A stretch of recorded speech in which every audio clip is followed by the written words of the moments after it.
तो आइए सुनते हैं मुंशी प्रेमचंद की कहानियों का संग्रह मानसरोवर भाग 5 की और एक कहानी जिसका नाम है लांछन।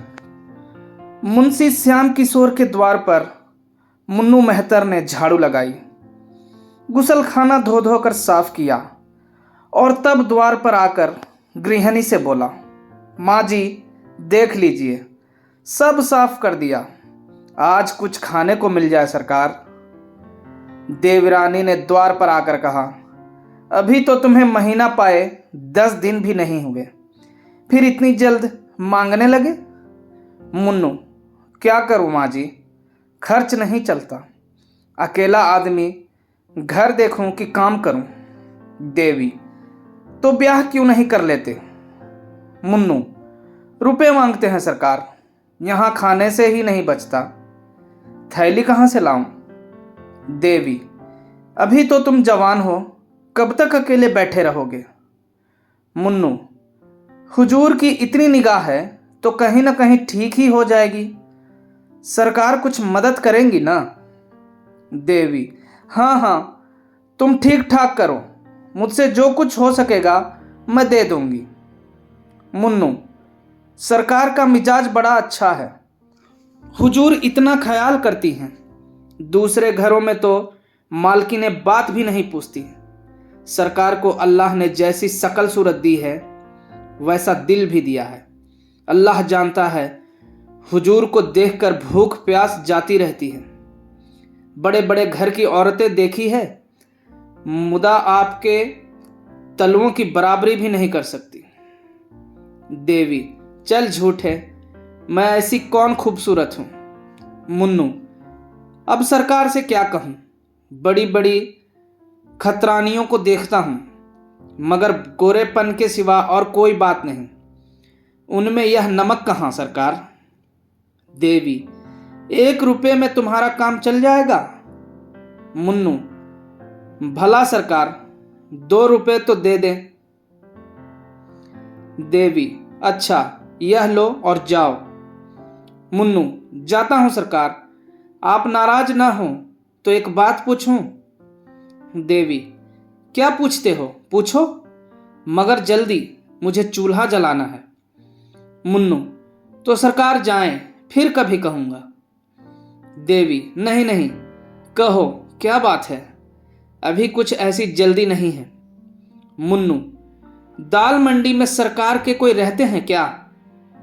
देवी, नहीं, यहां तो कोई नातेदार नहीं है। मुन्नू, तो कोई दोस्त होंगे, सरकार को अक्सर एक कोठे पर से उतरते देखता हूं। देवी, दाल मंडी तो रंडियों का मोहल्ला है। मुन्नू, हां सरकार, रंडियां बहुत है यहां, लेकिन सरकार तो सीधे साधे आदमी मालूम होते हैं, यहां रात को देर से तो नहीं आते। देवी, नहीं, शाम से पहले ही आ जाते हैं और फिर कहीं नहीं जाते। हाँ, कभी कभी लाइब्रेरी अलबत्ता जाते हैं।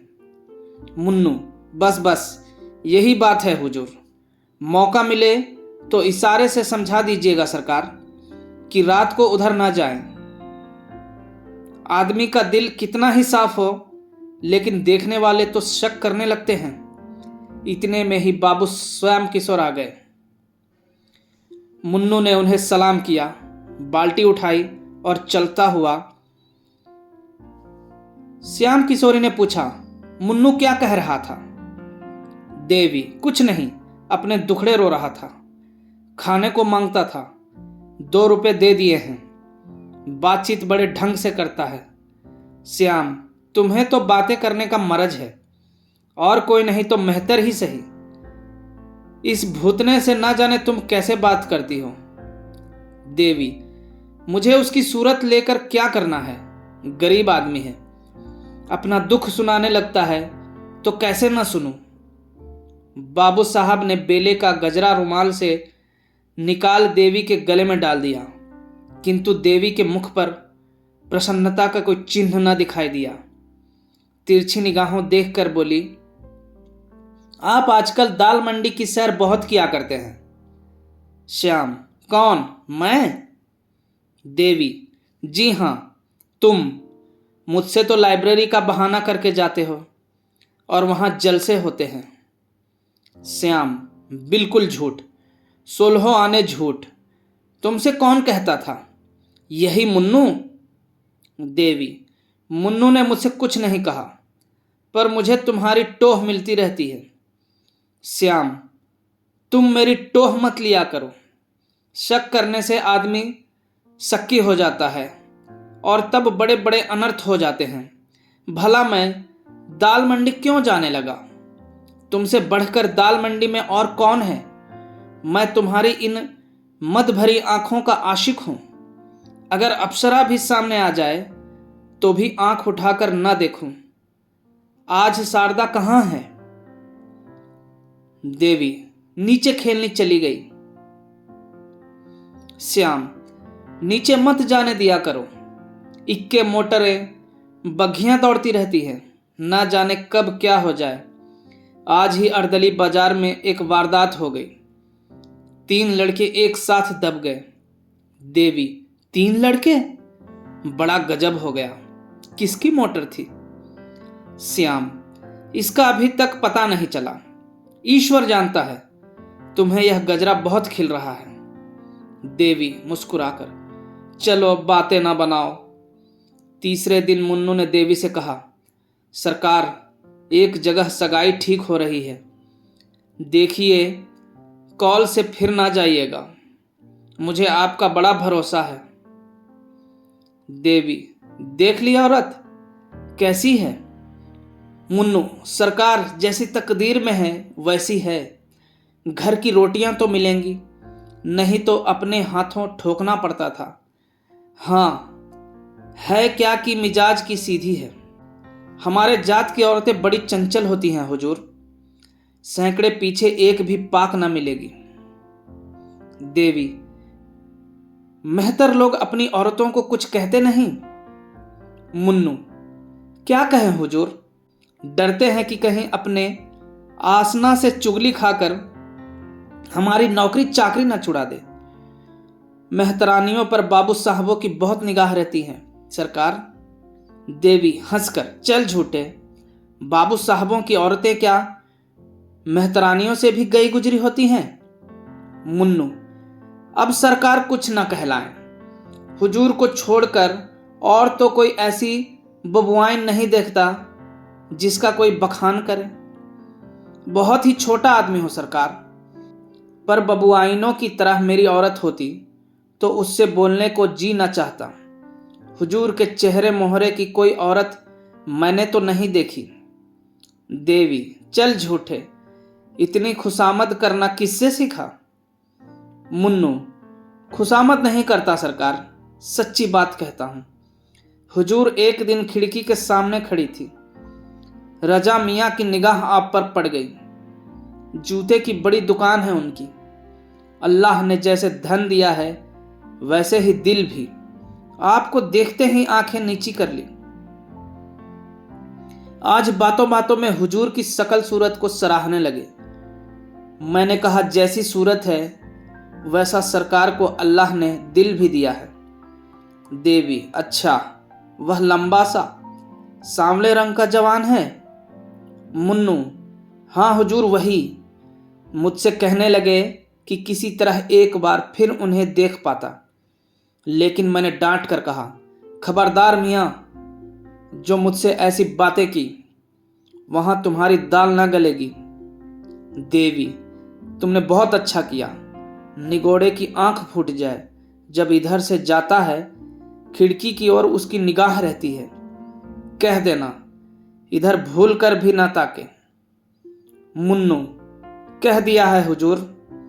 हुक्म हो तो चलूं, और तो कुछ साफ नहीं करना है। सरकार के आने की बेला हो गई है। मुझे देखेंगे तो कहेंगे यह क्या बातें कर रहा है।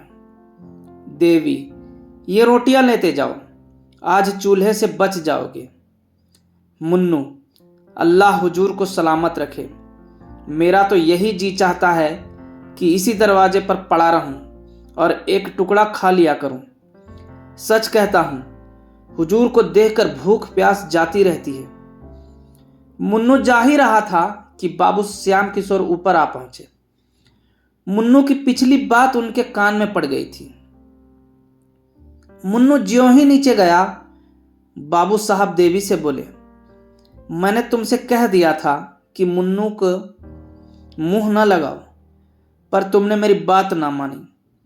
छोटे आदमी एक घर की बात दूसरे घर पहुंचा देते हैं। इन्हें कभी मुंह न लगाना चाहिए। भूख प्यास बंद होने की क्या बात थी?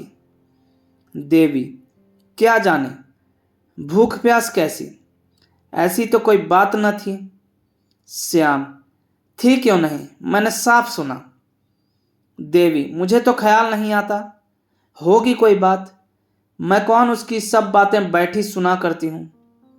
श्याम, तो क्या यह दीवार से बातें करता है?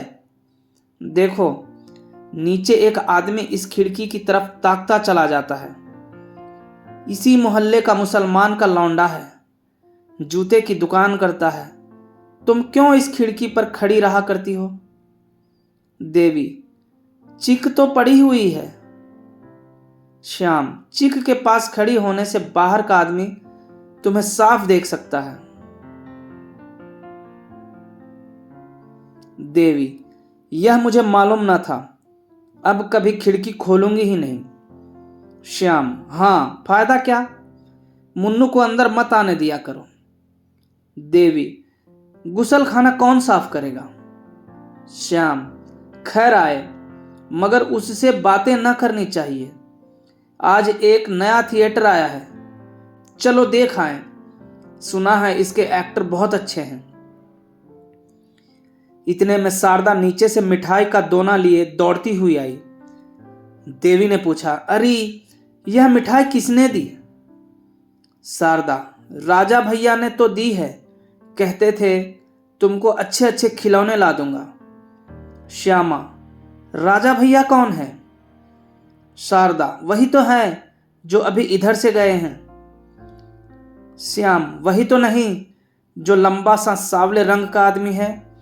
शारदा, हाँ हाँ, वही वही, मैं अब उनके घर रोज जाऊंगी। देवी, क्या तू उसके घर गई थी? शारदा, वही तो गोद में उठाकर ले गए थे। श्याम, तू नीचे खेलने मत जाया कर, किसी दिन मोटर के नीचे दब जाएगी। देखती नहीं कितनी मोटरें आती रहती है। शारदा, राजा भैया कहते थे तुम्हें मोटर पर हवा खिलाने ले चलेंगे। श्याम, तुम बैठी बैठी क्या किया करती हो, जो तुमसे एक लड़की की निगरानी भी नहीं हो सकती? देवी, इतनी बड़ी लड़की को संदूक में बंद करके नहीं रखा जा सकता। श्याम, तुम जवाब देने में तो बहुत तेज हो, यह मैं जानता हूं। यह क्यों नहीं कहती कि बातें करने से फुर्सत नहीं मिलती? देवी, बातें मैं किससे करती हूं, यहां तो कोई पड़ोसिन भी नहीं।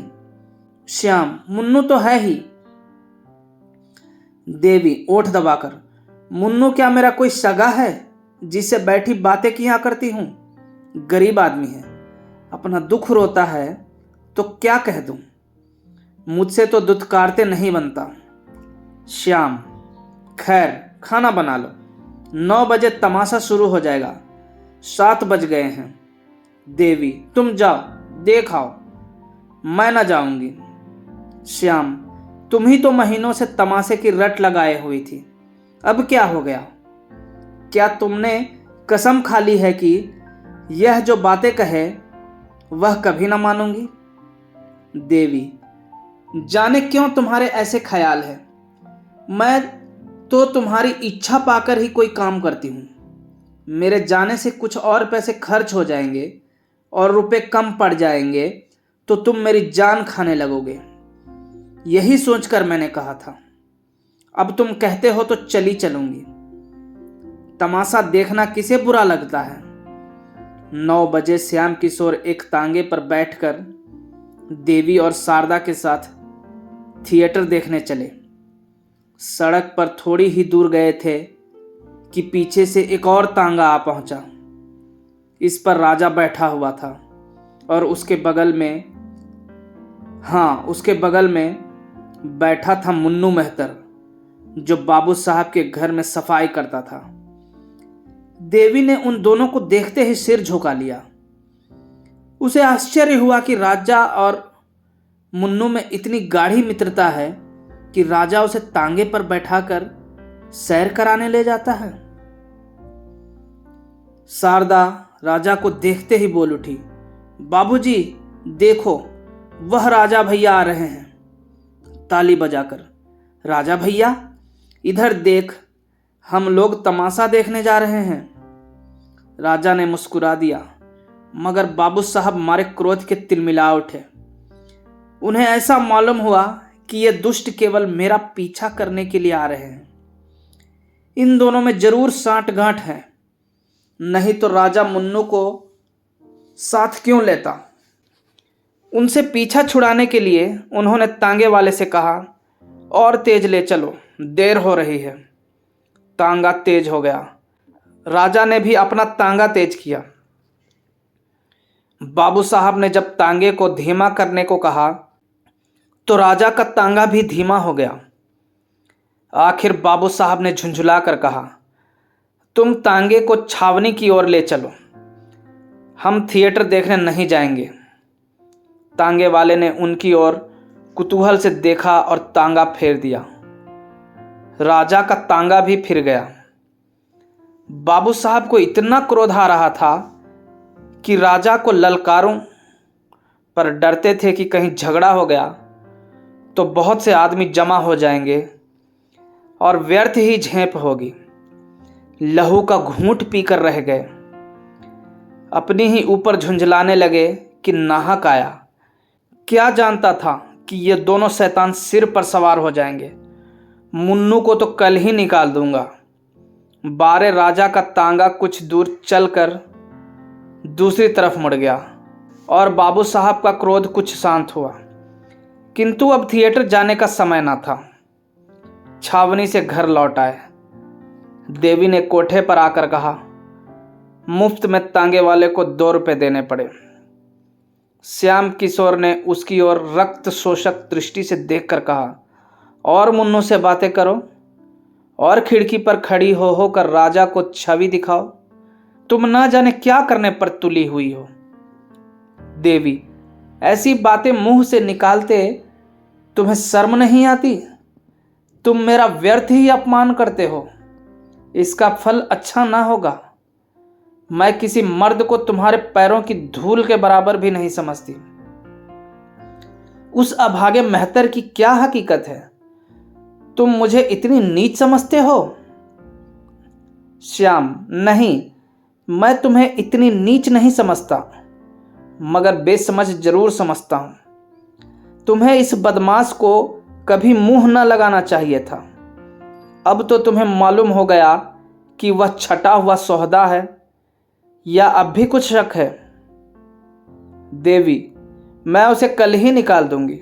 मुंशी जी लेटे पर चित्त अशांत था। वह दिन भर दफ्तर में रहते थे। क्या जान सकते थे कि उनके पीछे देवी क्या करती है।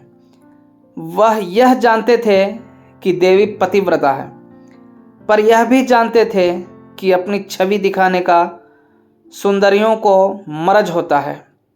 देवी जरूर बन-ठन कर खिड़की पर खड़ी होती है और मोहल्ले के सौदे उसको देख देख कर मन में ना जाने क्या क्या कल्पना करते होंगे।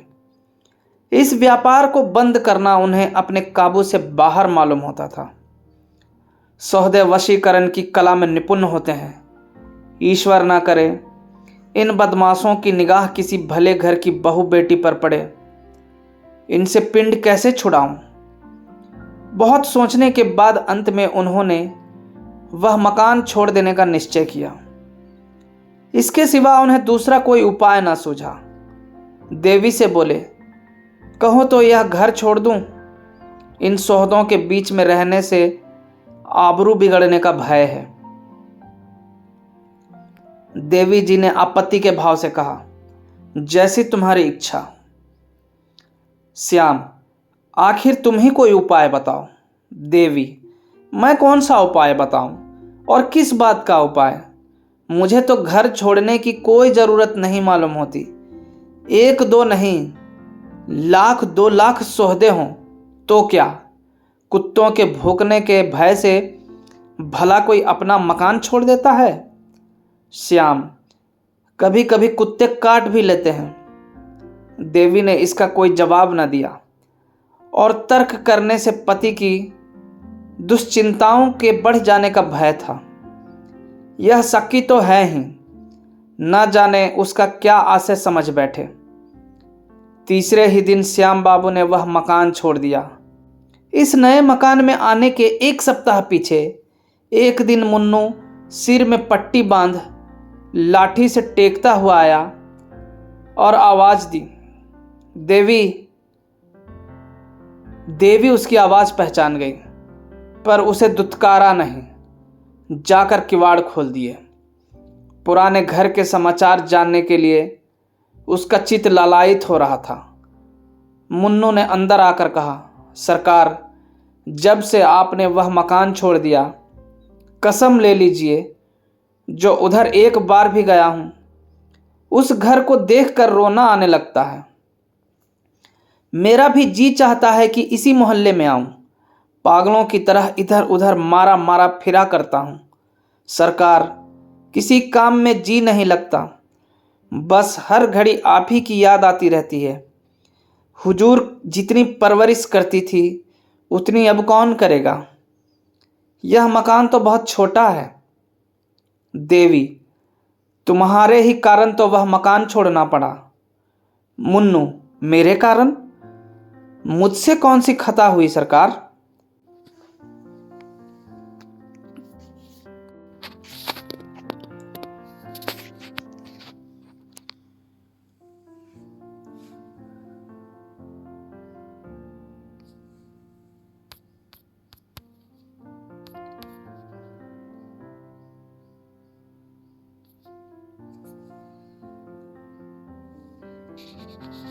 देवी, तुम्हें तो तांगे पर राजा के साथ बैठे मेरे पीछे पीछे आ रहे थे।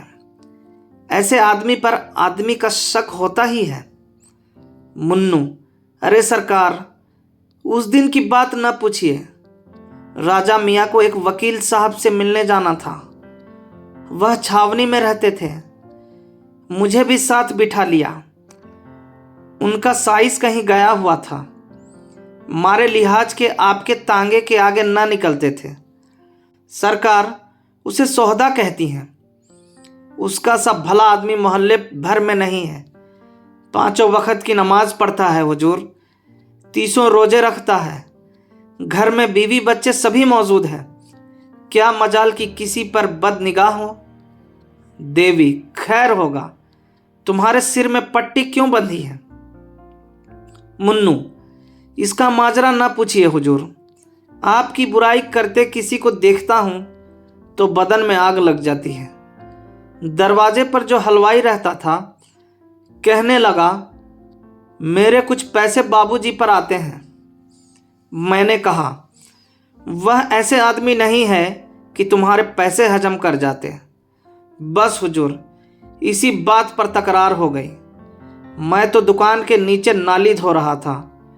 वह ऊपर से कूद कर आया और मुझे ढकेल दिया। मैं बेखबर खड़ा था। चारों खाने चित सड़क पर गिर पड़ा। चोट तो आई, मगर मैंने भी दुकान के सामने बच्चा को इतनी गालियां सुनाया कि याद ही करते होंगे। अब घाव अच्छा हो रहा है हुजूर। देवी, राम राम, नाहक लड़ाई लेने गए। सीधी सी बात तो थी, कह देते तुम्हारे पैसे आते हैं तो जाकर मांग लाओ। है शहर ही में, दूसरे देश में तो नहीं भाग गए। मुन्नू, हुजूर, आपकी बुराई सुन के नहीं रहा जाता, फिर चाहे वह अपने घर लाठी क्यों ना हो। भिड़ पड़ूंगा। वह महाजन होगा तो अपने घर का होगा। यहाँ कौन उसका दिया खाते हैं। देवी, उस घर में अभी कोई आया कि नहीं? मुन्नू, कई आदमी देखने आए हुजूर, मगर जहां आप रह चुकी हैं वहां अब दूसरा कौन रह सकता है। हम लोगों ने उन लोगों को भड़का दिया। राजा मियाँ तो हुजूर उस दिन से खाना पीना छोड़ बैठे हैं। बिटिया को याद करके रोया करते हैं। हुजूर को हम गरीबों की याद काहे को आती होगी। देवी, याद क्यों नहीं आती? मैं आदमी नहीं हूं? जानवर तक थान छूटने पर 2-4 दिन चारा नहीं खाते। यह पैसे लो, कुछ बाजार से लाकर खा लो, भूखे होंगे। मुन्नू, हुजूर की दुआ से खाने की तंगी नहीं है। आदमी का दिल देखा जाता है हुजूर, पैसे की कौन बात है। आपका दिया तो खाते ही हैं। हुजूर का मिजाज ऐसा है कि आदमी बिना कौड़ी का गुलाम हो जाता है। तो अब चलूँगा हुजूर, बाबूजी आते होंगे, कहेंगे यह शैतान यहाँ फिर आ पहुँचा। देवी, अभी उनके आने में बड़ी देर है। मुन्नू, ओहो, एक बात तो भूला ही जाता था। राजा मियाँ ने बिटिया के लिए ये खिलौने दिए थे। बातों में ऐसा भूल गया कि इनकी सुध ही ना रही। कहाँ है बिटिया? देवी, अभी मदरसे से नहीं आई, मगर इतने खिलौने लाने की क्या ज़रूरत थी? अरे, राजा ने तो गजब ही कर दिया। भेजना ही था तो 2-4 आने के खिलौने भेज देते। अकेली मेम 3-4 रुपए से कम की ना होगी। कुल मिलाकर 30-35 रुपए से कम के खिलौने नहीं हैं। मुन्नू, क्या जाने सरकार, मैंने तो कभी खिलौने नहीं खरीदे। 30-35 रुपए के होंगे तो उनके लिए कौन सी बड़ी बात है। अकेली दुकान से 50 रुपए रोज की आमदनी है हुजूर। देवी, नहीं, इनको लौटा ले जाओ। इतने खिलौने लेकर वह क्या करेगी?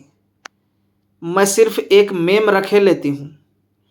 मुन्नू, हुजूर, राजा मियाँ को बड़ा रंज होगा।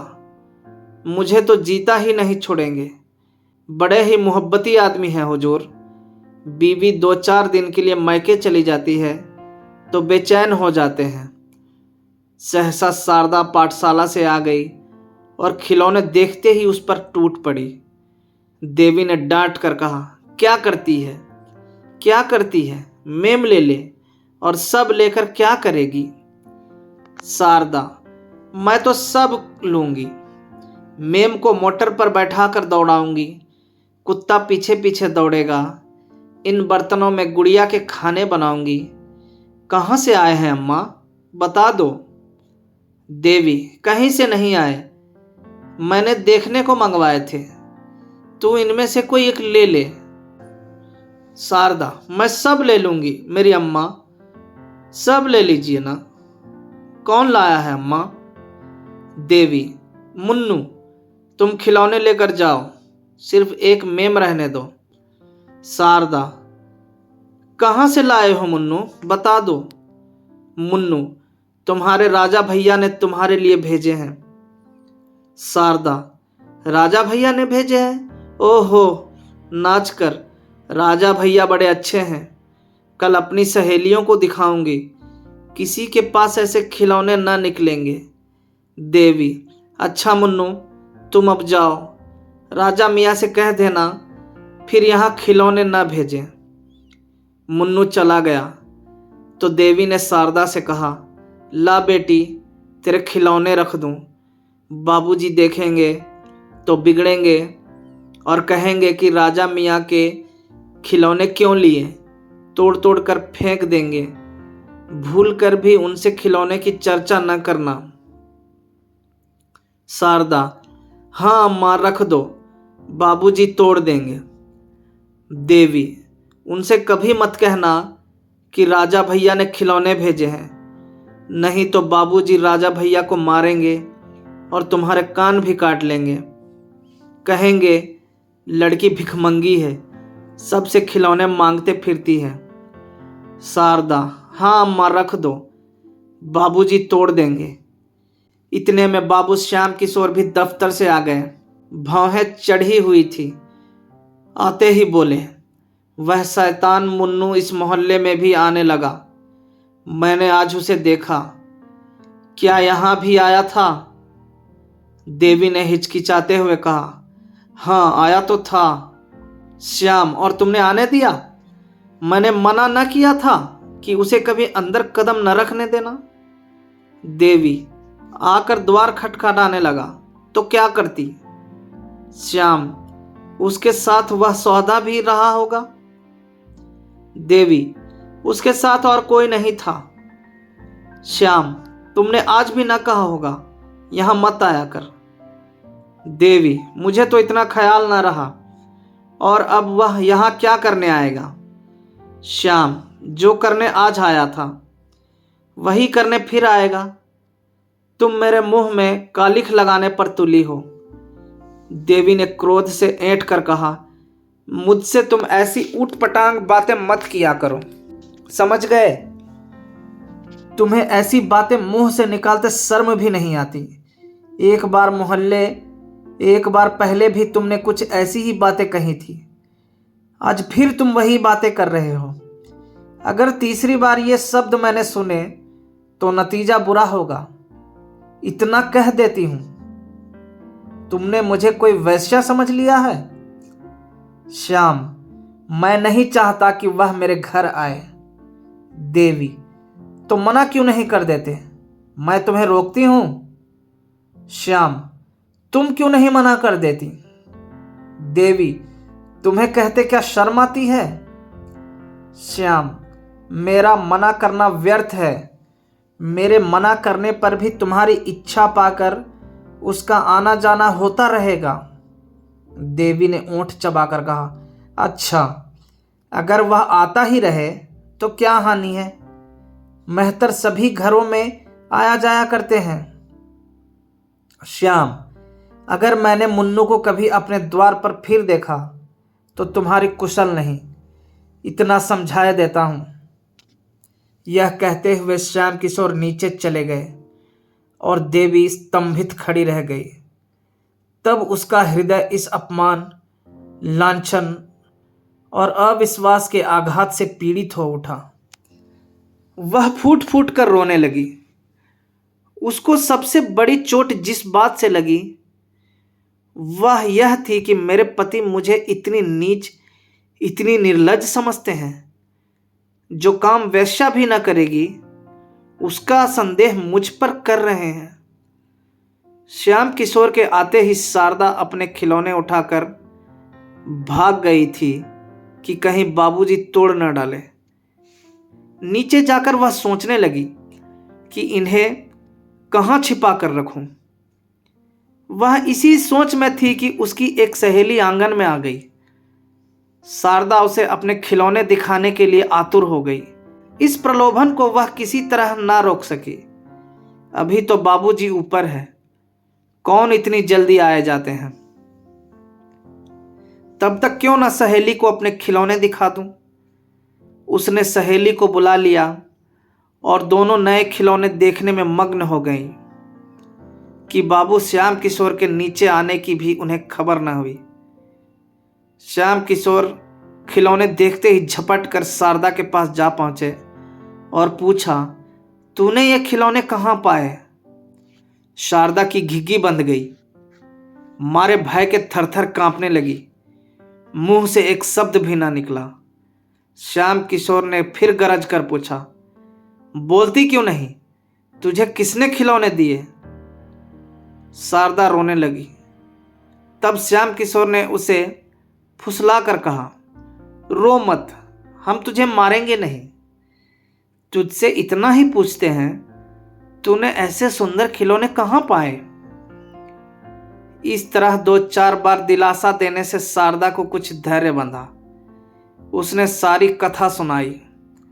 हाँ अनर्थ, इससे कहीं अच्छा होता कि शारदा मौन ही रहती। उसका गूंगी हो जाना भी इससे अच्छा था। देवी कोई बहाना करके बला सिर से टाल देती, पर होनहार को कौन टाल सकता है। श्याम किशोर के रोम रोम से ज्वाला निकलने लगी। खिलौने वहीं छोड़कर वह धम धम करते हुए ऊपर गए और देवी के कंधों दोनों हाथों से झंझोड़ कर बोले, तुम्हें इस घर में रहना है या नहीं? साफ साफ कह दो। देवी अभी तक खड़ी सिसकियां ले रही थी। यह निर्मम प्रश्न सुनकर उसके आंसू गायब हो गए। किसी भारी विपत्ति की आशंका ने इस हल्के से आघात को भुला दिया। जैसे घातक की तलवार देखकर कोई प्राणी रोग सैया से उठकर भागे। श्याम किशोर की ओर भयातुर नेत्रों से देखा, पर मुंह से कुछ न बोली। उसका एक एक रोम मौन भाषा में पूछ रहा था, इस प्रश्न का क्या मतलब है। श्याम किशोर ने फिर कहा, तुम्हारी जो इच्छा है साफ साफ कह दो। अगर मेरे साथ रहते रहते तुम्हारा जीव ऊब गया हो तो तुम्हें अख्तियार है। मैं तुम्हें कैद करके नहीं रखना चाहता। मेरे साथ तुम्हें छल कपट करने की जरूरत नहीं। मैं शहर से तुम्हें विदा करने को तैयार हूं। जब तुमने मन में एक बात निश्चय कर ली तो मैंने भी निश्चय कर लिया, तुम इस घर में अब नहीं रह सकती, रहने के योग्य नहीं हो। देवी जी ने आवाज संभाल कर कहा, तुम्हें आजकल क्या हो गया है जो हर वक्त जहर उगलते रहते हो?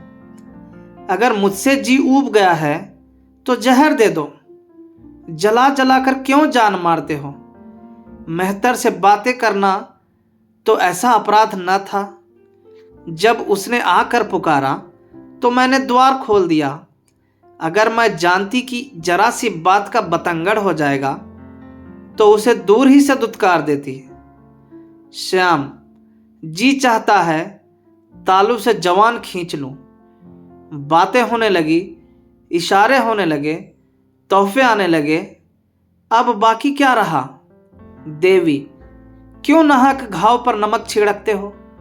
एक अबला की जान लेकर कुछ पा ना जाओगे? श्याम, मैं झूठ कहता हूं? देवी, हां, झूठ कहते हो। श्याम, ये खिलौने कहां से आए? देवी का कलेजा धक से हो गया। काटो तो बदन में लहू नहीं। समझ गई, इस वक्त ग्रह बिगड़े हुए हैं। सर्वनाश के सभी संयोग मिलते जाते हैं। ये निगोड़े खिलौने ना जाने किस बुरी सायत में आए। मैंने लिए ही क्यों? उसी वक्त लौटा क्यों न दिए? बात बनाकर बोली, आग लगे, वही खिलौने तोहफे हो गए। बच्चों को कोई कैसे रोके? किसी की मानते हैं? कहती रही मत ले, मगर ना मानी तो मैं क्या करती? हाँ, यह जानती कि इन खिलौनों पर मेरी जान मारी जाएगी तो जबरदस्ती छीन कर फेंक देती। श्याम, इनके साथ और कौन कौन सी चीजें आई हैं? भला चाहती हो तो अभी लाओ। देवी, जो कुछ आया होगा इसी घर ही में होगा, देख क्यों नहीं लेते? इतना बड़ा घर भी नहीं कि 4 दिन देखते लग जाए। श्याम, मुझे इतनी फुर्सत नहीं है। खैरियत इसी में है कि जो चीजें आई हों लाकर मेरे सामने रख दो। यह तो हो नहीं सकता कि लड़की के लिए खिलौने आए और तुम्हारे लिए कोई सौगात ना आए। तुम भरी गंगा में कसम खाओ तो भी मुझे विश्वास ना आएगा। देवी, तो घर में देख क्यों नहीं लेते? श्याम किशोर ने घूंसा तान कर कहा, कह दिया, मुझे फुर्सत नहीं है। सीधे से सारी चीजें लाकर रख दो, नहीं तो इसी दम गला दबाकर मार डालूंगा। देवी, मारना हो तो मार डालो। जो चीजें आई ही नहीं उन्हें मैं दिखा कहां से दूं?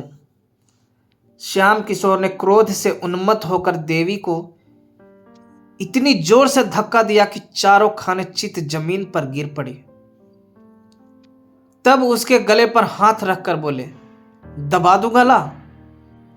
न दिखलाएगी तू उन चीजों को? देवी, जो अरमान हो पूरे कर लो। श्याम, खून पी जाऊंगा, तूने समझा क्या है? देवी, अगर दिल की प्यास बुझती हो तो पी जाओ। श्याम, फिर तो उस मेहतर से बातें ना करोगी।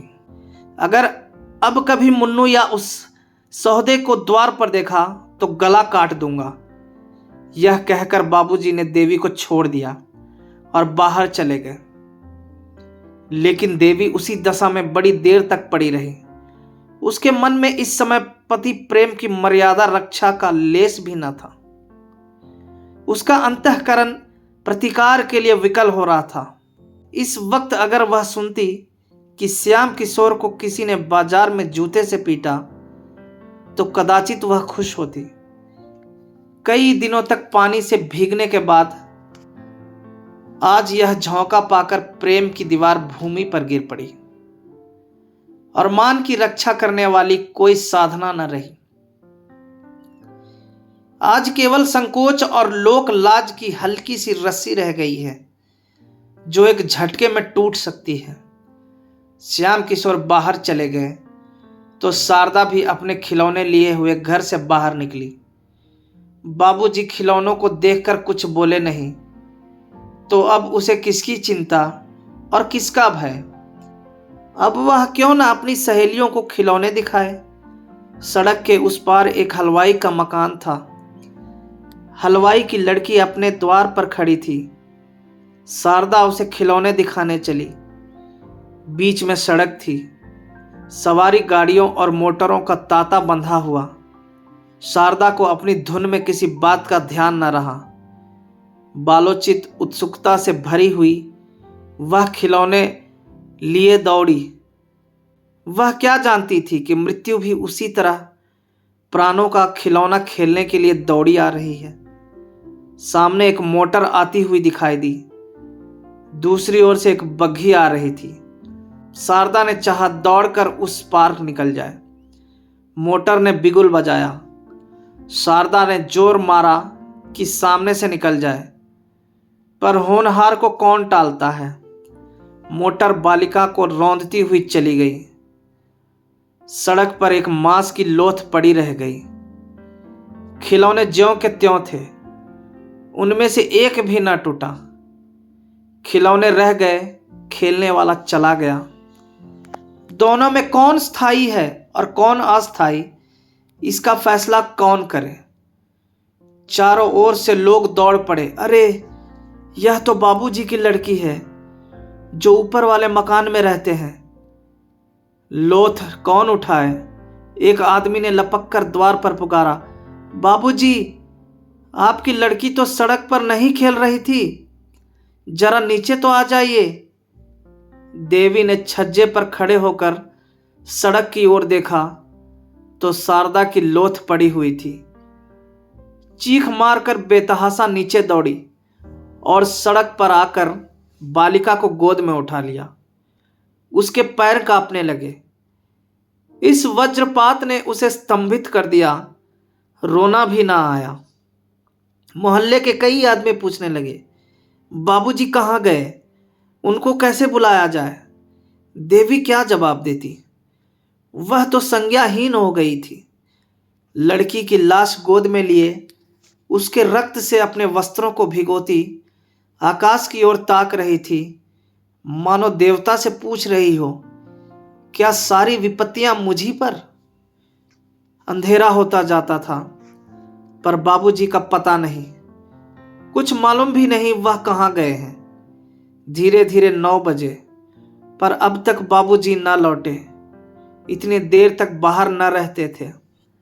क्या आज ही उन्हें भी गायब होना था। 10 बज गए। अब देवी रोने लगी। उसे लड़की की मृत्यु का इतना दुख न था जितनी अपनी असमर्थता का। वह कैसे शव की दाह क्रिया करेगी। कौन उसके साथ जाएगा। क्या इतनी रात गए कोई उसके साथ चलने पर तैयार होगा। अगर कोई न गया तो क्या उसे अकेले ही जाना पड़ेगा। क्या रात भर लोथ पड़ी रहेगी। ज्यों ज्यों सन्नाटा होता जाता था, देवी को भय होता था। वह पछता रही थी कि शाम ही को क्यों न इसे लेकर चली गई। 11 बजे थे। सहसा किसी ने द्वार खोला। देवी उठकर खड़ी हो गई। समझी बाबूजी आ गए। उसका हृदय उमड़ आया और वह रोती हुई बाहर आई। पर आह, यह बाबूजी न थे, ये पुलिस के आदमी थे जो इस मामले की तहकीकात करने आए थे। 5 बजे की घटना थी। तहकीकात होने लगी 11 बजे। आखिर थानेदार भी तो आदमी है, वह भी तो संध्या समय घूमने फिरने जाता ही है। घंटे भर तक तहकीकात होती रही। देवी ने देखा अब संकोच से काम ना चलेगा। थानेदार ने उससे जो कुछ पूछा उसका उत्तर निसंकोच भाव से दिया। जरा भी ना शर्माई, जरा भी ना झिझकी। थानेदार भी दंग रह गया। जब सबके बयान लिखकर दरोगा जी चलने लगे तो देवी ने कहा, आप उस मोटर का पता लगाएंगे? दरोगा, अब तो शायद ही उसका पता लगे। देवी, तो उसको कुछ सजा ना होगी? दारोगा, मजबूरी है, किसी को नंबर भी तो मालूम नहीं। देवी, सरकार इसका कुछ इंतजाम नहीं करती? गरीबों के बच्चे इसी तरह कुचले जाते रहेंगे। दारोगा, इसका क्या इंतजाम हो सकता है? मोटरें तो बंद नहीं हो सकती। देवी, कम से कम पुलिस वालों को यह तो देखना चाहिए कि शहर में कोई बहुत तेज ना चलाए। मगर आप लोग ऐसा क्यों करने लगे? आपके अफसर भी तो मोटरों पर बैठते हैं। आप उनकी मोटरें रोकेंगे तो नौकरी कैसे रहेगी? थानेदार लज्जित होकर चला गया। जब लोग सड़क पर पहुंचे तो एक सिपाही ने कहा, मेहरिया बड़ी टनमन दिखात है। थानेदार, अजी इसने तो मेरा नाटका बंद कर दिया। किस गजब का हुस्न पाया है, मगर कसम ले लो जो मैंने एक बार भी उसकी तरह निगाह की हो, ताकने की हिम्मत ही ना पड़ती थी। बाबू श्याम किशोर 12 बजे के बाद नशे में चूर घर पहुंचे। उन्हें यह खबर रास्ते ही में मिल गई थी। रोते हुए घर में दाखिल हुए। देवी भरी बैठी थी। सोच रखा था आज चाहे जो हो जाए पर फटकारूंगी जरूर, पर उनको रोते देखा तो सारा गुस्सा गायब हो गया। खुद भी रोने लगी। दोनों बड़ी देर तक रोते रहे। इस विपत्ति ने दोनों के हृदयों को एक दूसरे की ओर बड़े जोर से खींचा। उन्हें ऐसा ज्ञात हुआ कि उनमें फिर पहले का सा प्रेम जागृत हो गया है। प्रातःकाल जब लोग दाह क्रिया करके लौटे तो श्याम किशोर ने देवी की ओर स्नेह से देखकर करुण स्वर में कहा, तुम्हारा जी अकेले कैसे लगेगा? देवी, तुम 10-5 दिन की छुट्टी न ले सकोगे? श्याम, यही तो मैं भी सोचता हूं, 15 दिन की छुट्टी ले लूं। श्याम बाबू दफ्तर छुट्टी लेने चले गए। इस विपत्ति में भी आज देवी का हृदय जितना प्रसन्न था उतना उधर महीनों से न हुआ। बालिका को खोकर वह विश्वास और प्रेम पा गई थी और यह उसके आंसू पोंछने के लिए कुछ कम ना था। आह अभागिनी, खुश मत हो, तेरे जीवन का वह अंतिम कांड होना अभी बाकी है जिसकी आज तू कल्पना भी नहीं कर सकती। दूसरे दिन बाबू श्याम किशोर घर ही पर थे कि मुन्नू ने आकर सलाम किया। श्याम किशोर ने जरा कड़ी आवाज में पूछा, क्या है जी, तुम क्यों बार बार यहां आया करते हो? मुन्नू बड़े दीन भाव से बोला, मालिक, कल की बात जो सुना उसी का रंज होता है। मैं तो हुजूर का गुलाम ठहरा, अब नौकर नहीं हूं तो क्या, सरकार का नमक तो खा चुका हूं। भला वह कभी हड्डियों से निकल सकता है? कभी कभी हाल हवाल पूछने आ जाता हूं। जब से कल वाली बात सुनी है हुजूर, ऐसा कलक हो रहा है कि क्या कहूं। कैसी प्यारी प्यारी बच्ची थी कि देखकर दुख दूर हो जाता था। मुझे देखते ही मुन्नू मुन्नू करके दौड़ती थी। जब गैरों का यह हाल है तो हुजूर के दिल पर जो कुछ बीत रही होगी हुजूर ही जानते होंगे। श्याम बाबू कुछ नर्म होकर बोले, ईश्वर की मर्जी में इंसान का क्या चारा। मेरा तो घर ही अंधेरा हो गया। अब यहाँ रहने को जी नहीं चाहता। मुन्नू, मालकिन तो और भी बेहाल होंगी। श्याम, हुआ ही चाहे, मैं तो उसे शाम सवेरे खिला लिया करता था। माँ तो दिन भर साथ रहती थी। मैं तो काम धंधों में भूल भी जाऊंगा, वह कहाँ भूल सकती है। उनको तो सारी जिंदगी का रोना है। पति को मुन्नू से बातें करते सुनकर देवी ने कोठे पर से आंगन की ओर देखा। मुन्नू को देखकर उसकी आंखों में बेख्तियार आंसू भर आए। बोली, मुन्नू, मैं तो लुट गई। मुन्नू, हुजूर, अब सब्र कीजिए, रोने धोने से क्या फायदा। यही सब अंधेर देखकर तो कभी कभी अल्लाह मियाँ को जालिम कहना पड़ता है।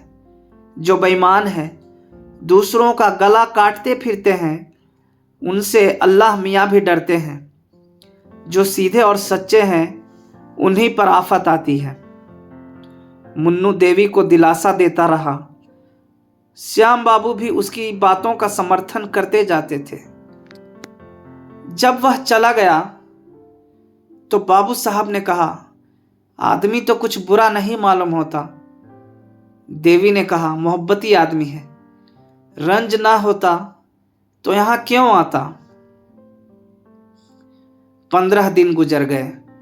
बाबू साहब फिर दफ्तर जाने लगे। मुन्नू इस बीच में फिर कभी ना आया। अब तक तो देवी का दिन पति से बातें करने में कट जाता था, लेकिन अब उनके चले जाने पर उसे बार बार शारदा की याद आती। प्रायः सारा दिन रोते ही कटता था। मोहल्ले की 2-4 नीच जाति की औरतें आती थी, लेकिन देवी का उनसे मन ना मिलता था। वे झूठी सहानुभूति दिखाकर देवी से कुछ ऐंठना चाहती थी। एक दिन कोई 4 बजे मुन्नू फिर आया और आंगन में खड़ा होकर बोला, मालकिन, मैं हूं मुन्नू, जरा नीचे आ जाइएगा। देवी ने ऊपर ही से पूछा, क्या काम है, कहो तो। मुन्नू, जरा आइए तो। देवी नीचे आई तो मुन्नू ने कहा, राजा मियाँ बाहर खड़े हैं और हुजूर से मातम पुरसी करते हैं। देवी ने कहा, जाकर कह दो, ईश्वर की जो मर्जी थी वह हुई।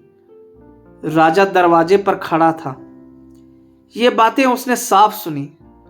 बाहर ही से बोला, खुदा जानता है, जब से यह खबर सुनी है दिल के टुकड़े हुए जाते हैं। मैं जरा दिल्ली चला गया था, आज ही लौट कर आया हूं। अगर मेरी मौजूदगी में यह वारदात हुई होती तो और तो क्या कर सकता था, मगर मोटर वाले को बिना सजा कराए न छोड़ता, चाहे वह किसी राजा ही की मोटर होती। सारा शहर छान डालता। बाबू साहब चुपके होकर बैठ रहे। यह भी कोई बात है? मोटर चलाकर क्या कोई किसी की जान ले लेगा? फूल सी मासूम बच्ची को जालिमों ने मार डाला। हाय, अब कौन मुझे राजा भैया कहकर पुकारेगा? खुदा की कसम, उसके लिए दिल्ली से टोकरी भर खिलौने ले आया हूं। क्या जानता था कि यहां यह सितम हो गया। मुन्नू, देख, यह तावीज ले जाकर बहू जी को दे दे, इसे अपने जूड़े में बांध लेगी। खुदा ने चाहा तो उन्हें किसी तरह की दहशत या खटका न रहेगा। उन्हें बुरे बुरे ख्वाब दिखाई देते होंगे, रात को नींद उचट जाती होगी, दिल घबराया करता होगा। यह सारी शिकायतें इस तावीज से दूर हो जाएंगी। मैंने एक पहुंचे हुए फकीर से यह तावीज लिखाया है। इस तरह से राजा और मुन्नू उस वक्त तक एक न एक बहाने से द्वार से न टले, जब तक बाबू साहब आते न दिखाई दिए। श्याम किशोर ने उन दोनों को जाते देख लिया। ऊपर जाकर गंभीर भाव से बोले, राजा क्या करने आया था? देवी, यों ही मातम पुरसी करने आया था। आज दिल्ली से आया है, यह खबर सुनकर दौड़ा आया था। श्याम, मर्द मर्दों से मातम पुरसी करते हैं, या औरतों से? देवी, तुम न मिले तो मुझी से शोक प्रकट करके चला गया। श्याम, इसके यह माने है कि जो आदमी मुझसे मिलने आए वह मेरे न रहने पर तुमसे मिल सकता है, इसमें कोई हर्ज नहीं, क्यों? देवी, सबसे मिलने मैं थोड़े ही जा रही हूं। श्याम, तो राजा क्या मेरा साला है या ससुरा? देवी, तुम तो जरा जरा सी बात पर झल्लाने लगते हो। श्याम, यह जरा सी बात है? एक भले घर की स्त्री एक सौदे से बातें करे, यह जरा सी बात है? तो बड़ी सी बात किसे कहते हैं? यह जरा सी बात नहीं है कि यदि मैं तुम्हारी गर्दन घोंट दूं तो भी मुझे पाप ना लगेगा। देखता हूं फिर तुमने वही रंग पकड़ा। इतनी बड़ी सजा पाकर भी तुम्हारी आंखें नहीं खुली। अब की क्या मुझे ले बीतना चाहती हो? देवी सन्नाटे में आ गई। एक तो लड़की का शोक, उस पर यह अपशब्दों की बौछार और भीषण आक्षेप। उसके सिर में चक्कर सा आ गया। बैठकर रोने लगी। इस जीवन से तो मौत कहीं अच्छी। केवल यही शब्द उसके मुंह से निकले। बाबू साहब गरज कर बोले, यही होगा, मत घबराओ, मत घबराओ, यही होगा। तुम मरना चाहती हो तो मुझे भी तुम्हारे अमर होने की आकांक्षा नहीं है। जितनी जल्द तुम्हारे जीवन का अंत हो जाए उतना ही अच्छा। कुल में कलंक तो न लगेगा।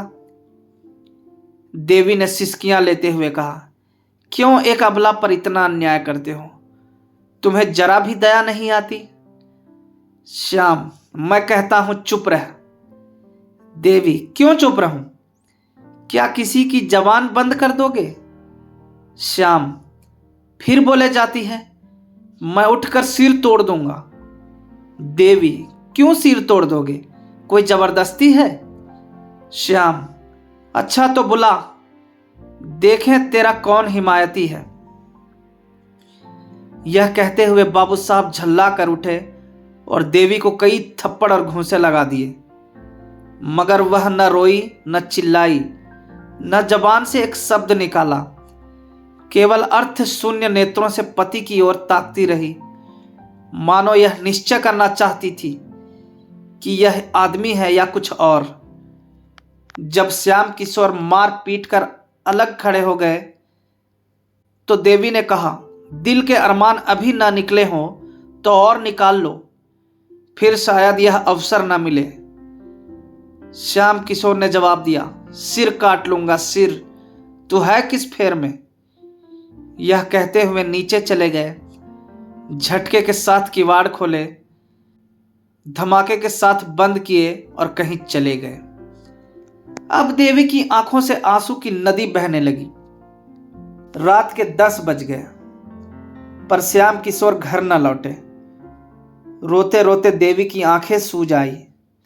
क्रोध में मधुर स्मृतियों का लोप हो जाता है। देवी को ऐसा ज्ञात होता है कि श्याम किशोर को उसके साथ कभी प्रेम ही ना था। हाँ, कुछ दिनों वह उसका मुंह अवश्य जोहते रहते थे, लेकिन वह बनावटी प्रेम था। उसके यौवन का आनंद लूटने ही के लिए उससे मीठी मीठी प्यार की बातें की जाती थी। उसे छाती से लगाया जाता था, उसे कलेजे पर सुलाया जाता था। वह सब दिखावा था, स्वांग था। उसे याद ही ना आता था कि कभी उससे सच्चा प्रेम किया गया हो। अब वह रूप नहीं रहा, वह यौवन नहीं रहा, वह नवीनता नहीं रही। फिर उसके साथ क्यों ना अत्याचार किए जाए? उसने सोचा, कुछ नहीं, अब इनका दिल मुझसे फिर गया है। नहीं तो क्या इस जरा सी बात पर यूं मुझ पर टूट पड़ते? कोई ना कोई लांछन लगाकर मुझसे गला छुड़ाना चाहते हैं, यही बात है। तो मैं क्यों इनकी रोटियां और इनकी मार खाने के लिए इस घर में पड़ी रहूं? जब प्रेम ही नहीं रहा तो मेरे यहां रहने का धिक्कार है। मायके में कुछ न सही, यह दुर्गति तो ना होगी। इनकी यही इच्छा है तो यही सही। मैं भी समझ लूंगी कि विधवा हो गई। ज्यों-ज्यों रात गुजरती थी, देवी के प्राण सूखे जाते थे। उसे यह धड़का समाया हुआ था कि कहीं वह आकर फिर न मारपीट शुरू कर दे। कितने क्रोध में भरे हुए यहां से गए। वाह रे तकदीर! अब मैं इतनी नीच हो गई कि मेहतरों से, जूते वालों से आसनाई करने लगी। इस भले आदमी को ऐसी बातें मुंह से निकालते शर्म भी नहीं आती। ना जाने इनके मन में ऐसी बातें कैसे आती है। कुछ नहीं, यह स्वभाव के नीच, दिल के मैले, स्वार्थी आदमी है। नीचों के साथ नीच ही बनना चाहिए। मेरी भूल थी कि इतने दिनों से इनकी घुड़कियां सहती रही। जहां इज्जत नहीं, मर्यादा नहीं, प्रेम नहीं, विश्वास नहीं, वहां रहना बेहयाई है। कुछ मैं इनके हाथ बिक तो गई नहीं कि यह जो चाहे करे, मारे या काटे, पड़ी सहा करूं। सीता जैसी पत्नियां होती थी तो राम जैसे पति भी होते थे। देवी को ऐसी शंका होने लगी कि कहीं श्याम किशोर आते ही आते सचमुच उसका गला न दबा दे या छुरी भोंक दे। वह समाचार पत्रों में ऐसी कोई हरजाइयों की खबरें पढ़ चुकी थी। शहर ही में ऐसी कई घटनाएं हो चुकी थी। मारे भय के थरथरा उठी। यहां रहने से प्राणों की कुशल न थी। देवी ने कपड़ों की एक छोटी सी बकुची बांधी और सोचने लगी, यहां से कैसे निकलूं और फिर यहां से निकलकर जाऊं कहां। कहीं इस वक्त मुन्नू का पता लग जाता तो बड़ा काम निकलता। वह मुझे क्या मैके न पहुंचा देता। एक बार मैके पहुंच जाती फिर तो लाला सिर पटक कर रह जाए, भूल कर भी ना आऊं। यह भी क्या याद करेंगे। रुपये क्यों छोड़ दूं जिसमें यह मजे से गुलछर्रे उड़ाएं। मैंने ही तो काट छांट कर जमा किए हैं। इनकी कौन सी ऐसी बड़ी कमाई थी। खर्च करना चाहती तो कौड़ी न बचती। पैसा पैसा बचाती रहती थी। देवी ने जाकर नीचे के किवाड़ बंद कर दिए। फिर संदूक खोलकर अपने सारे जेवर और रुपए निकालकर बकुची में बांध लिए। सब के सब करेंसी नोट थे। विशेष बोझ भी ना हुआ। एकाएक किसी ने सदर दरवाजे में जोर से धक्का मारा। देवी सहम उठी। ऊपर से झांक कर देखा, श्याम बाबू थे। उसकी हिम्मत न पड़ी कि जाकर द्वार खोल दे। फिर तो बाबू साहब ने इतने जोर से धक्का मारने शुरू किए मानो किवाड़ ही तोड़ डालेंगे। इस तरह द्वार खुलवाना ही उनके चित्त की दशा को साफ प्रकट कर रहा था। देवी शेर के मुंह में जाने का साहस न कर सकी। आखिर श्याम किशोर ने चिल्लाकर कहा, ओ मैडम, ओ डैम, किवाड़ खोल। ओ ब्लडी, किवाड़ खोल, अभी खोल। देवी की रही से हिम्मत जाती रही। श्याम किशोर नशे में चूर थे। होश में शायद दया आ जाती, इसलिए शराब पीकर आए हैं। किवाड़ तो ना खोलूंगी, चाहे तोड़ ही डालो। अब तुम मुझे इस घर में पाओगे ही नहीं। मारोगे कहां से? तुम्हें खूब पहचान गई। श्याम किशोर 15-20 मिनट तक शोर मचाने और किवाड़ हिलाने के बाद उल जलूल बकते चले गए। 2-4 पड़ोसियों ने फटकारें भी सुनाई। आप भी तो पढ़े लिखे आदमी होकर आधी रात को घर चलते हैं। नींद ही तो है, नहीं खुलती तो क्या कीजिएगा। जाइए, किसी यार दोस्त के घर लेट रहिए, सवेरे आइएगा। श्याम किशोर के जाते ही देवी ने बकुची उठाई और धीरे धीरे नीचे उतरी। जरा देर उसने कान लगाकर आहट ली कि कहीं श्याम किशोर खड़े तो नहीं है। जब विश्वास हो गया कि वह चले गए तो धीरे से द्वार खोला और बाहर निकल आई। उसे जरा भी क्षोभ, जरा भी दुख न था। बस केवल एक इच्छा थी कि यहाँ से बचकर भाग जाऊं। कोई ऐसा आदमी न था जिस पर वह भरोसा कर सके, जो इस संकट में काम आ सके। था तो बस वही मुन्नू मेहतर। अब उसी के मिलने पर उसकी सारी आशाएं अवलंबित थी। उसी से मिलकर वह निश्चय करेगी कि कहाँ जाए, कैसे रहे। मैके जाने का अब उसका इरादा न था। उसे भय होता था कि मैके में श्याम किशोर से वह अपनी जान न बचा सकेगी। उसे यहाँ न पाकर वह अवश्य उसके मैके जाएंगे और उसे जबरदस्ती खींच लाएंगे। वह सारी यातनाएं, सारे अपमान सहने को तैयार थी, केवल श्याम किशोर की सूरत नहीं देखना चाहती थी। प्रेम अपमानित होकर द्वेष में बदल जाता है। थोड़ी ही दूर पर चौराहा था। कई तांगे वाले खड़े थे। देवी ने एक इक्का किया और उससे स्टेशन चलने को कहा। देवी ने रात स्टेशन पर काटी। प्रातःकाल उसने एक तांगा किराए पर किया और पर्दे में बैठ चौक जा पहुंची।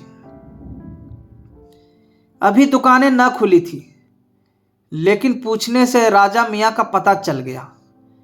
उसकी दुकान पर एक लौंडा झाड़ू दे रहा था।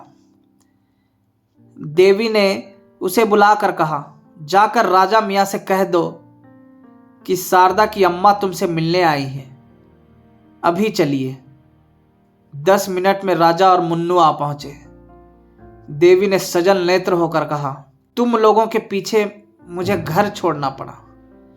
कल रात को तुम्हारे मेरे घर जाना गजब हो गया। जो कुछ हुआ वह फिर कहूंगी। मुझे कहीं एक घर दिला दो।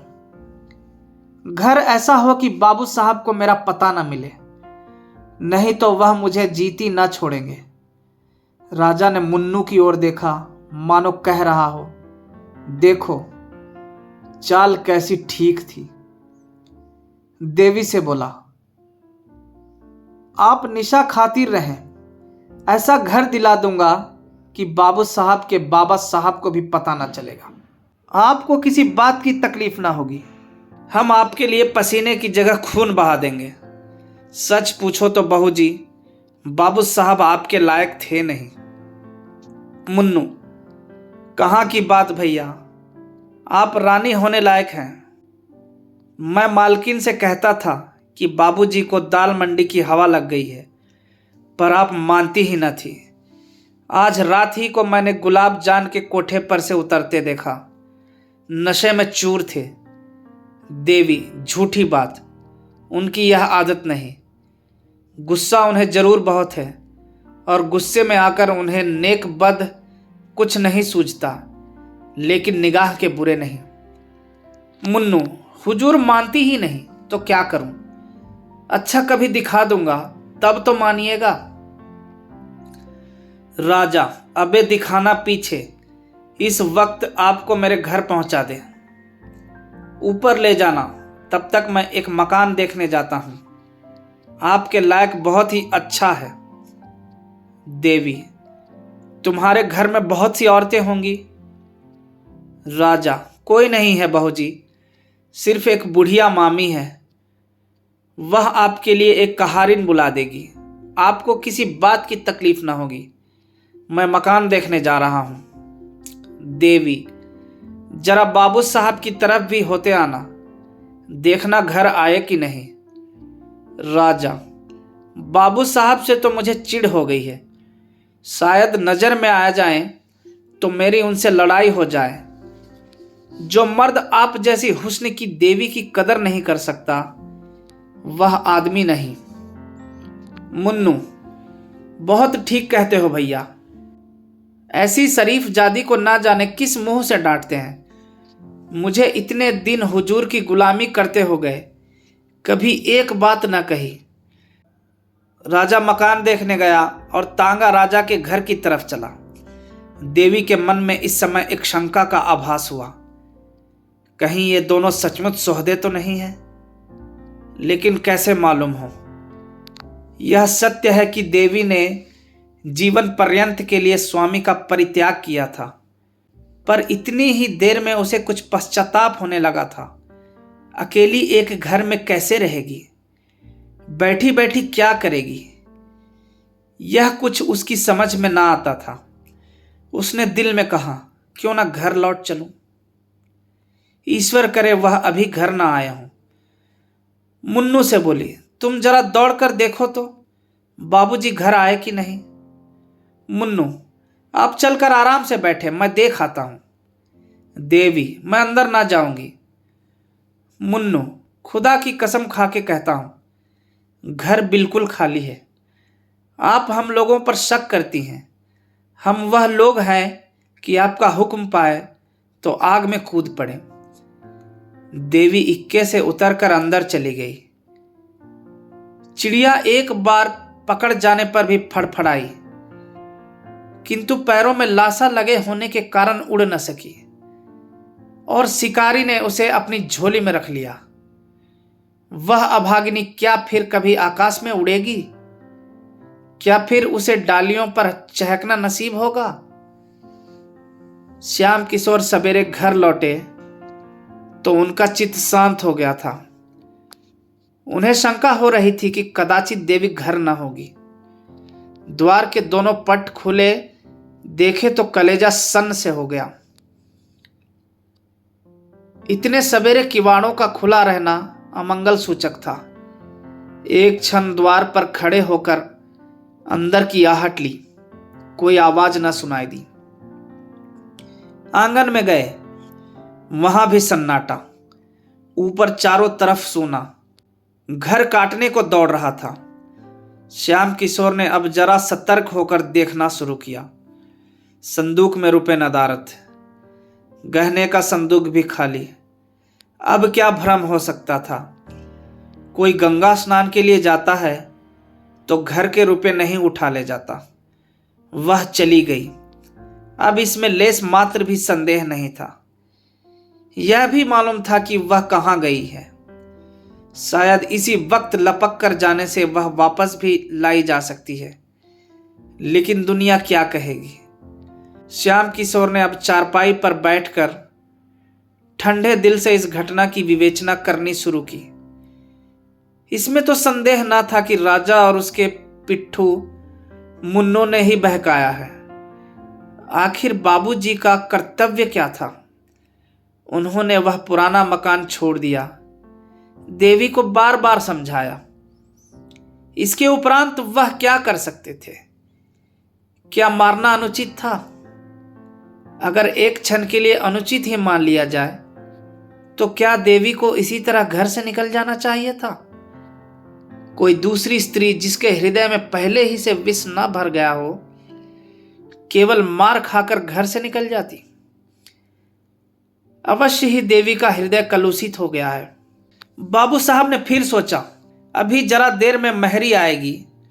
वह देवी को घर में न देखकर पूछेगी तो क्या जवाब दूंगा? दम के दम सारे मोहल्ले में यह खबर फैल जाएगी। हाय भगवान, क्या करूं? श्याम किशोर के मन में इस वक्त जरा भी पश्चाताप, जरा भी दया न थी। अगर देवी किसी तरह उन्हें मिल सकती तो वह उसकी हत्या कर डालने में जरा भी पसोपेश न करते।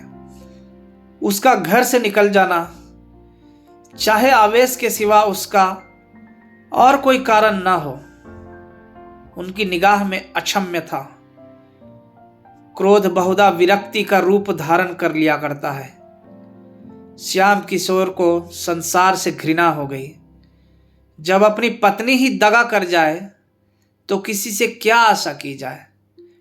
जिस स्त्री के लिए हम जीते भी हैं और मरते भी, जिसको सुखी रखने के लिए हम अपने प्राणों का बलिदान कर देते हैं, जब वह अपनी ना हुई तो फिर दूसरा कौन अपना हो सकता है? इसी स्त्री को प्रसन्न रखने के लिए उन्होंने क्या नहीं किया। घर वालों से लड़ाई की, भाइयों से नाता तोड़ा, यहां तक कि वे अब उनकी सूरत भी नहीं देखना चाहते। उसकी कोई ऐसी इच्छा न थी जो उन्होंने पूरी न की हो। उसका जरा सा सिर भी दुखता था तो उनके हाथों के तोते उड़ जाते थे। रात की रात उसकी सेवा शुश्रूषा में बैठे रह जाते थे। वही स्त्री आज उनसे दगा कर गई। केवल एक गुंडे के बहकाने में आकर उनके मुंह में कालिख लगा गई। गुंडों पर इल्जाम लगाना तो एक प्रकार से मन को समझाना है। जिसके दिल में खोट न हो उसे कोई क्या बहका सकता है। जब इस स्त्री ने धोखा दिया तो फिर समझना चाहिए कि संसार में प्रेम और विश्वास का अस्तित्व ही नहीं। यह केवल भावुक प्राणियों की कल्पना मात्र है।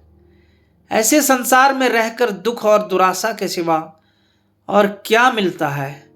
हाय दुष्टा, ले आज से तू स्वतंत्र है। जो चाहे कर, अब कोई तेरा हाथ पकड़ने वाला नहीं रहा।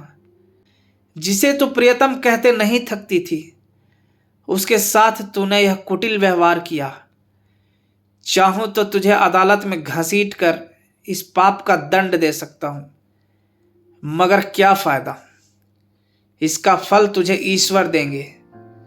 श्याम किशोर चुपचाप नीचे उतरे, न किसी से कुछ कहा न सुना। द्वार खुले छोड़ दिए और गंगा तट की ओर चले। धन्यवाद।